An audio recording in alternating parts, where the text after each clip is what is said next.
Most video game franchises have a time when their products lose their spark and dwindle down in sales. Some game publishers take a risky maneuver to bring back consumers to the franchise. These risky maneuvers are reboots. Spyro is one of those game franchises who took the reboot route in order to stay relevant, and that reboot is known as the Legend of Spyro series.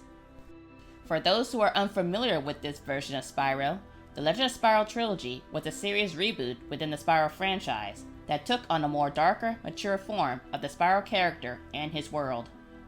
It lasted up to 3 games, and more games based on the Legend Trilogy were planned after this different take of Spyro was introduced to the new and older target audiences.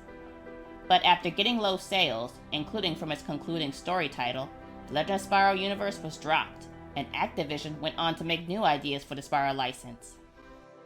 They eventually settled with the Skylanders franchise that features Spyro as one of the playable characters, and rebooting the original Spyro game trilogy years later. Even though the Legend Trilogy has ended, there are fans who still remember it fondly, and even wish for a continuation of the series or a remake. References from the Legend of Spyro were implemented into the Skylanders franchise, such as the inclusion of Cinder, Dark Spyro, and Malefor, and it's possible they can be carried over to future Spyro games. Ever since the remake of the original Spyro Trilogy, known as the Spyro Reignited Trilogy, some Legend of Spyro fans hope for a Legend remake to follow right after. However, we won't see a Legend of Spyro remaster anytime soon, because of the sales and reception the games received several years ago. But what if? What if a Legend of Spyro remake was developed? As a Legend of Spyro fan myself, while I did enjoy the story and gameplay shown in the trilogy, they aren't exactly perfect. The gameplay was mostly repeated that it got boring after a while, certain character interactions aren't expanded enough that they feel forced, and the sudden change in game developers resulted in story plot holes and other various errors. All 3 games could have been done better, and they can be improved in a possible remaster if given enough time and budget. Let's talk about the issues with the Legend of Spyro series, how each game can be improved, and how the development team of a Legend remake can avoid a repeat of what caused the trilogy to be repetitive. Let's start with the overall development of the trilogy first. The main problems both Legend of Spyro development teams faced were the game budget and time constraints. According to Spyro game designer Mike Stout, the budget for the trilogy was roughly $1 million per game, which isn't enough money to make a video game to begin with. Much of it was spent on celebrity voice actors, such as Elijah Wood, Gary Oldman, David Spade, Wayne Brady, Blair Underwood, Christina Ricci, and Mark Hamill. If they're going to use celebrity voice actors in a Legend remake, I would suggest only bringing back Elijah Wood and Gary Oldman, so they don't use up most of the game's budget. Having enough leftover budget can be used for resources to add more game content. Game content as in more details in the lore, the gameplay, etc.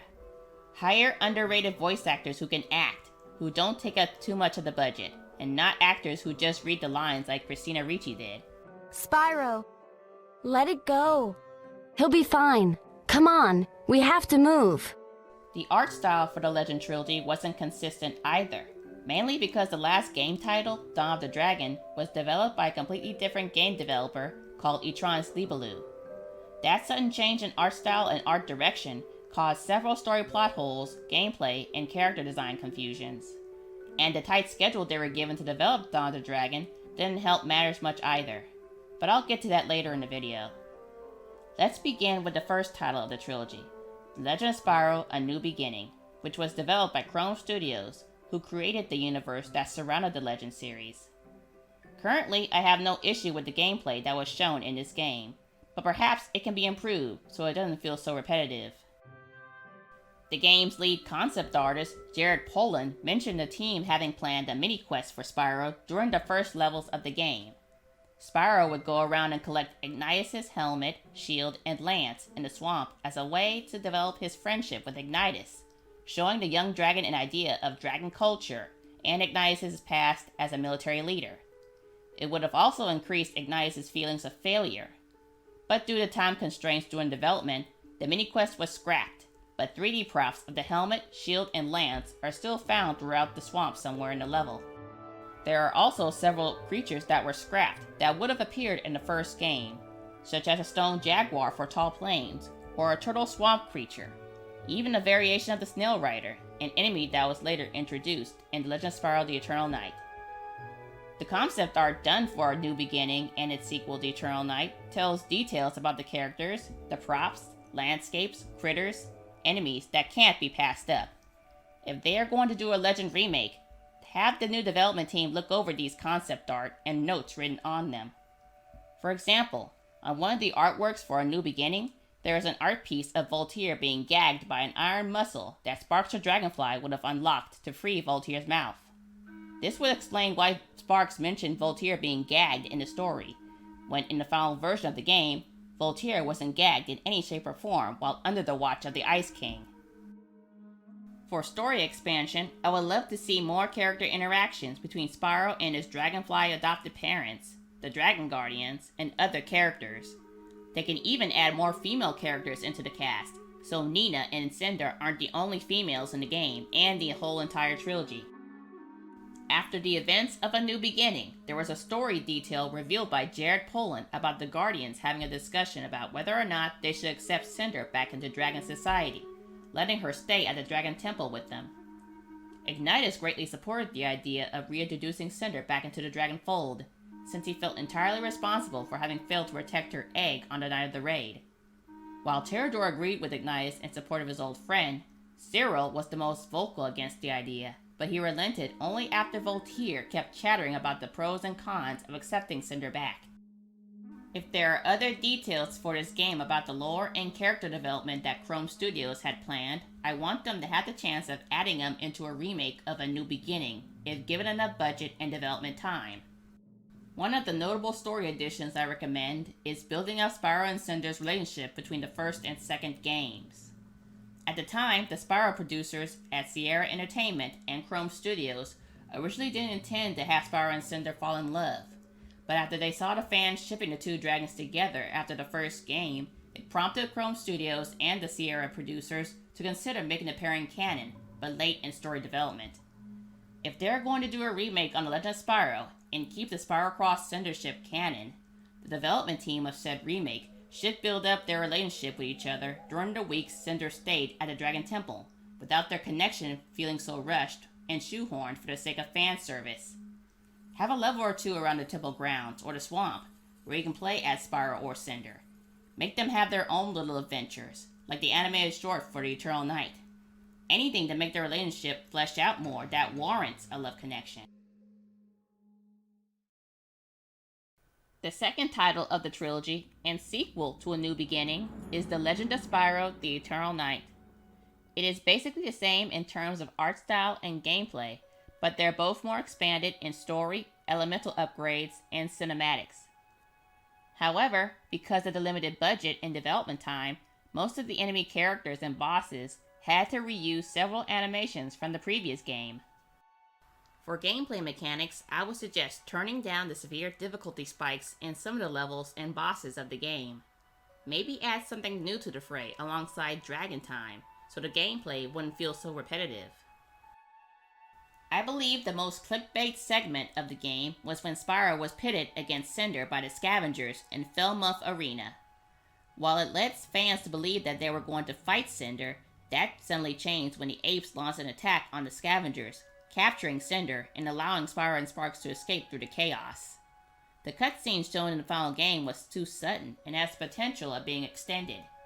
I would suggest perhaps having a mini boss fight against Cinder after Spyro's battle with the Executioner, to show off Cinder's skills and build more interactions between the two. For my idea, Spyro can hold off using elemental attacks, and can only use melee attacks so Cinder doesn't get seriously hurt during their false fight with each other, to stall and figure out their plan to escape the scavengers. After maybe a few minutes, or Cinder's health being reduced to half, then the apes can attack. Here's one story detail we've never actually learned. Why did the apes want revenge on the dragons? What caused them to willingly join Malefor, a dragon, on his quest to take over the realms? Perhaps in a possible remake they can flesh this out. Show us a look on why the apes hate the dragon so much. Show us some backstory before their inevitable fate in Dawn of the Dragon. If there are other details about the lore by Chrome Studios, like a story on Cinder being raised by the apes before her corruption, and other intended ideas, we wouldn't mind having them implemented in a remake on the Eternal Night. Last but not least, The Legend of Spyro Dawn of the Dragon, the third and final installment of the Legend of Spyro Trilogy. Unlike the previous two games, Dawn of the Dragon was developed by a game developer called Etrons Libelou, a studio that closed down since 2012. The gameplay and art style are entirely different in this game, and there were changes in story that became inconsistent with the storyline and lore already established in the previous two entries. While it is praised by fans for its graphical upgrade and story, Dawn of the Dragon is notable for having numerous flaws in both gameplay and story, which was caused by the change from Chrome Studios to Etrons Libelou. Fans have attempted to justify these flaws with fan-made theories, but in the end, it's all just a result of rushed gameplay development and the sudden changes in art direction. Let's start with the gameplay first. The free flight feature. Looking back, the flight mechanic isn't exactly as flying freely as you would expect, since you're only just flying several feet above the ground and there are sudden downdrafts of wind that push you down to keep you from reaching collectibles, or keep you grounded. Kind of irksome when the so-called free flight mechanic doesn't allow you free reign of the skies. It's restricted. Sure, it gets you to places faster, but why have it if it's too limited?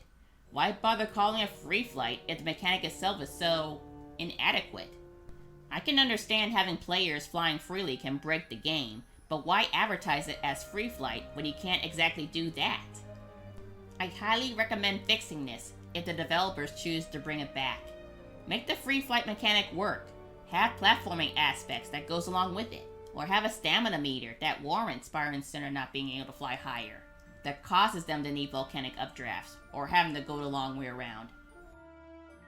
The Valley of Avalar, a level favorited by fans for its lush, high-definition graphics and peaceful atmosphere. But why is it so bright? Why did Etrons Libelou have the bloom up so high in this level? Why is the grass reflecting off Sparks' glow? Grass don't reflect, nor should rocks, trees, and leaves. And it's not just in the Valley of Avalar. The bloom is evident on some of the other levels too. Fix the bloom and spare our eyes the intense brightness, please. For the combat system, I would like to see separate elemental fury attacks again, like Spyro had in the first two Legend games. He had gone through so much to get his powers back in Eternal Night, but he lost them again because of Goal, and he doesn't even utilize them to their full potential after getting them back in Dawn of the Dragon. Instead of the Ether Breath as Spyro and Cinder's combined fury attack, Spyro can have his own elemental furies of fire, electricity, ice, and earth again, while Cinder can have her own fury attacks for poison, fear, wind, and shadow. The Burned Lands. It's basically an enemy gauntlet that hammers down on you constantly. You have groups among groups of tough grublins from orcs to trolls that ambush you and knock you out of the sky, bringing your health down to a tight minimum. Lower the difficulty down. Make it so it doesn't feel so overwhelming. As evident in the game's art galleries, there are a lot of cut content that didn't make it into the final version of the game because of budget and time constraints. That includes non-playable characters, unseen areas, gameplay mechanics, enemies, and a whole lot more. Now, on to the story, which has a lot of flaws as a result of Etrons Libelou developing their own take on the Legend of Spyro universe and story, the tight budget they had, and the limited time they were given. Let's start with Spyro and Cinder's age growth. They were trapped inside a crystal that stops time within its solid form. Being encased in solid crystal, frozen in time, and suspended animation, you can't physically grow up. I'm pretty sure Spyro and Cinder would have stayed young dragons, since you can't physically grow up when you're encased in solid matter. It's like how bugs from ancient times were discovered in solidified amber and are kept the same as they were when they were first stuck in it, frozen forever in time. Of course, fans would speculate that a time crystal is a magical kind of crystal that allows Spyro and Cinder to grow up naturally. But then you have Jared Polin still referring to Cinder as Little Cinder, implying that the original idea for the third game still would have had her and Spyro as young dragons. Heck, even the last cutscene in the Eternal Night had Hunter of Avalar finding Spyro and Cinder 3 years later, still looking like their young selves. Now, if they were teenagers before they were encased in the time crystal, then I would understand. But in the end, there are reasons to why they were given growth spurts for this game. Spyro and Cinder are both teenagers in Dawn of the Dragon because the producers said it was a change in art style. They wanted Spyro and Cinder to grow up with the older Spyro fanbase at the time, and they wanted to take advantage of the 7th generation consoles of the Xbox 360, PlayStation 3, and Nintendo Wii. Basically, they just updated the character models to match up with the graphics at the time.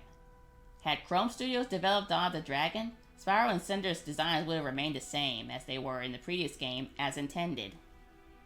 In the previous game's final cutscene, Chrome Studios had Hunter of Avalar find Spyro, Cinder, and Sparks encased in the Time Crystal within the ruins of the Well of Souls.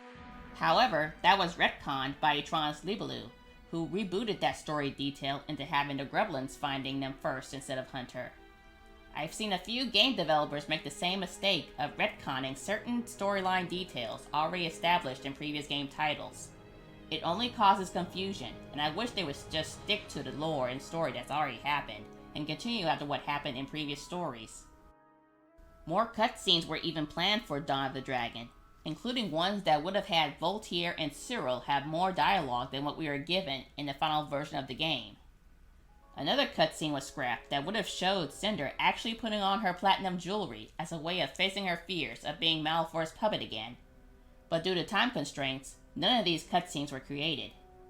In the final version of the game, the developers just added Cinder's jewelry on her from the get-go, when she didn't have them on before she was encased in crystal with Spyro and Sparks. Along with that, both Voltaire and Cyril were each given only one single line of dialogue before going silent for the remainder of the game. And what about the other characters from the previous games, like Moliere, the Manwersmalls, Cain and Neotlawas, Spyro's adopted dragonfly parents, Flash and Nina? Where are they during the 3 years Malfoy wreaked havoc across the realms? Give us some closure. Show us what happened to them. Hopefully alive and surviving. At least show Spyro that his parents are okay and well. Despite the free flight mechanics shown in the previous levels before Warfang, Spyro and Cinder can't fly over obvious barriers in story cutscenes. This cutscene in particular is a prime example. Hunter telling Spyro and Cinder they can't get through the fallen building structure and instructs them to find Ignitus. Despite their bigger, obvious wingspan, which they have displayed in previous levels in both gameplay and cutscenes, the story itself strongly insists Spyro and Cinder can't fly over fallen debris. Come on, we all know they can easily fly over that and reach Hunter easily. The developers definitely need to fix that plot hole, at least replace that fallen building with something they can't easily fly over. Not even the fans can make an excuse for this. While most fans favor the realistic art style of the game, it does come with its own problems. Mixing realism with cartoon designs doesn't always work, and may wind up even looking bad. And it definitely shows in the character designs that were in Dawn of the Dragon. You can't say Spyro and Cinder's character designs in this game are normal, especially with how their body shapes and wings are so out of place. It's like they based their anatomy on insects. With the designs they were given, they look like they would have trouble breathing, or it looks like their organs are stored in one part of their bodies. It's like Trans Libelu were forcing adult anatomy into small packaging that wound up looking broken in the final product. Not even the Dragon Guardians were spared from this uncanny mixture of realism and cartoon physics. Most notably their movements, their stretched anatomy, and Barney teeth. Few of the dragon characters even have the same exact wing design, but recolored. A copy and paste method. Even the cheetah warriors and moles move their mouths like puppets, especially with the graphics and technology the development team had. For Spyro and Cinder, if the developers are going to keep them as teenagers for the third game installment, I would suggest using these official concept art designs of them that are shown here. Their anatomy is balanced, they don't look one-sided, and they don't look like they're starving. Or just make them similar to this fan art commission of a teenage Spyro and Cinder resembling their Chrome Studios character designs.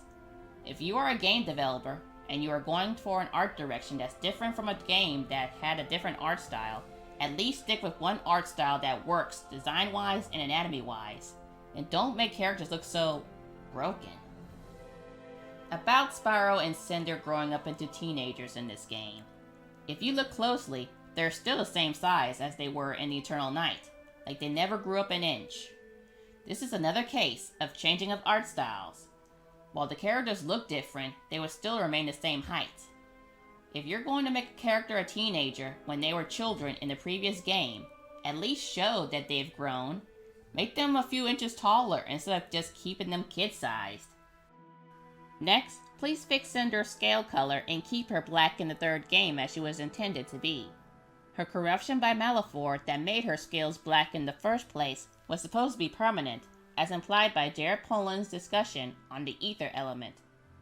I reached out to one of the concept artists of Dawn of the Dragon, who designed several of the characters in the game, including Cinder, and asked them if Cinder was intended to be a black dragon during development.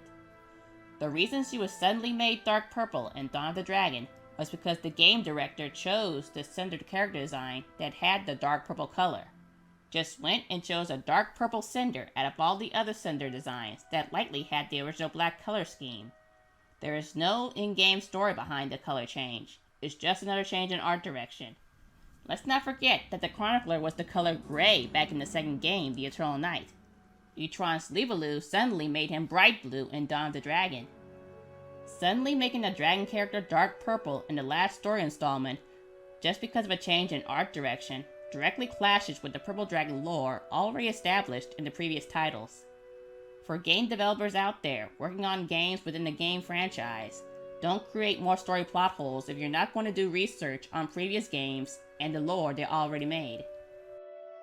Regarding the saddest part of the game, I would redo Ignitus' death scene to make it more impactful and not just have him die by fire.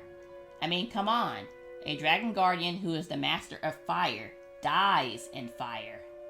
On Jared Poland's page, he suggests the idea of Ignitus dying a warrior's death, falling in a fury-powered battle against some of Malefor's strongest minions on Spyro and Cinder's journey to the Dark Master himself. I support this idea, and I hope they implement that in a possible remake of Dawn of the Dragon. We've seen Ignitus' strength and power decline through the first two games of the trilogy. Going out in a blaze of glory would definitely deliver more of an impact. I also would like more screen time on Dark Spyro in Dawn of the Dragon. In the game, he's just there for 15 seconds flat and is immediately calmed down by Cinder without much effort. I mean, this is Spyro's dark side we're talking about. The one who completely destroyed the 8th King goal and was about to do the same to Cinder and Sparks in the last game. There should be more of an intense struggle between Dark Spyro and Cinder. And please fix Cinder's emotionless dialogue in this scene too. If the developers are going to bring back Mark Hamill to voice Malefor, please don't use the heavy voice filter again. They hired Mark to voice Malefor in the third game, but his voice prowess was entirely wasted because his dialogue was heavily filtered that not even fans couldn't understand him at first. Either lower the voice filter or don't use it at all. Don't waste your budget if you're going to completely butcher dialogue. I should have been told I was the first of our kind, but I assure you, there have been many. Been told that I was the first of our kind, but I assure you, there have been many. For additional story detail, I would like to know the full extent of Malefor's backstory, explaining his rise to darkness, why exactly he was banished by his own kind, how he was imprisoned in convexity in the Well of Souls, who stopped his reign of terror back in his time, and how Spyro played a part in freeing him from the Well of Souls. All of that was never explained in the game, and I hope they expand that in a Legend remake. And about Cinder instantly returning back to normal because of her own love for Spyro. It was way too sudden. One line of dialogue and she's back to normal just like that. Perhaps add a bit more of a struggle, more dialogue that ultimately builds up to Cinder freeing herself from Malefor's control. Lastly, in the climax of the final battle, I would suggest changing Malefor's defeat. All that build-up of him being the main antagonist, the one who started the story events of the entire trilogy, the fallen purple dragon of lore who rivals Spyro in both abilities and status, the unbalanced embodiment of evil, and he's easily sealed away into the world's core by dragon spirits, just like that. Who are even these spirits anyway, besides them just sharing the same character models as Ignitus? They only appear for several seconds and we don't know a thing about them. If you're bringing in new characters, don't just have them appear for several seconds and then have them disappear. That pretty much concludes the issues I have with the Legend of Spyro Trilogy, and how they can potentially be fixed and improved. Some fans out there may not agree with the recommendations I've suggested. They may even say they like how broken the story is, or don't care if it's a bit of a mess. But to each their own. If a Legend of Spyro remake is ever considered, I sincerely hope all the problems mentioned are resolved and not repeated. The story had the potential to be good. The development teams of all 3 games put a lot of effort and passion in the projects to show that. But time constraints and yearly releases held that potential back. Jared Polin, who was the lead concept artist of A New Beginning and The Eternal Night at Chrome Studios, has expressed interest in working on the Legend of Spyro Trilogy again if possible. The artist had posted concept art from the 2 Legend games on his DeviantArt page and his personal art blog. Along with the art came details. Story details and lore that most fans had yet to look over. He even revealed that the actual name for the convexity breath, or fury breath, is called Ether, and it has light and dark forms. In addition, Jared had created a dragon character around Spyro's age named Pyra, who made a cameo in the first game as Ignitus' Battle Squire, and Jared even wrote a backstory for the scrapped character. In a written interview, he revealed a lot of details on the lore and even scrapped content, including the original idea of Spyro's father possibly being either Ignitus or Malefor, Cinder's original element implying to be wind, the existence of a light entity that created the elements of fire, water, wind, earth, ice, and electricity, and a dark entity that created poison, fear, and shadow. After seeing Jared's passion for the trilogy he helped to create after all these years, I now personally hope that if a Legend of Spyro remake is ever considered, I hope that the original development team of The Legend of Spyro, Chrome Studios, at least have a hand in helping the new game team with the character designs, the story, the lore, the gameplay, etc. Or better yet, have Chrome Studios work on the trilogy remake themselves, even do their original take on Dawn of the Dragon, known by fans as The Darkest Hour.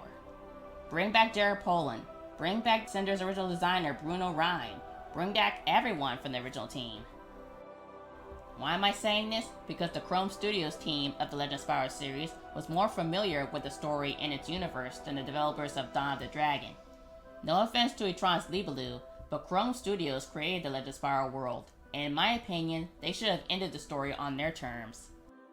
Switching game developers in the middle of a game's story, including the tight schedule and budget already set for it, made things worse, which we have seen in the form of flaws in Dawn of the Dragon.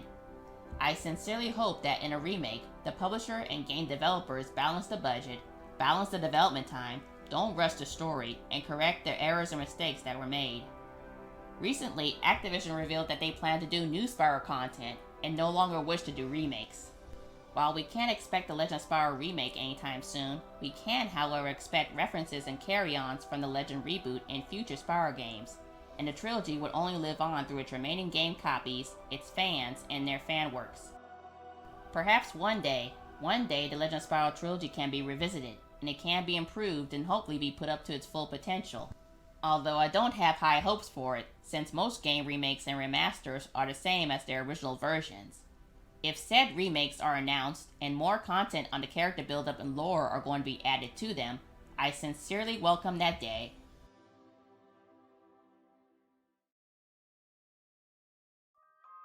Thanks for watching!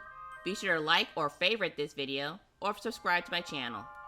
The links to my sources for The Legend of Spyro are linked in the description below.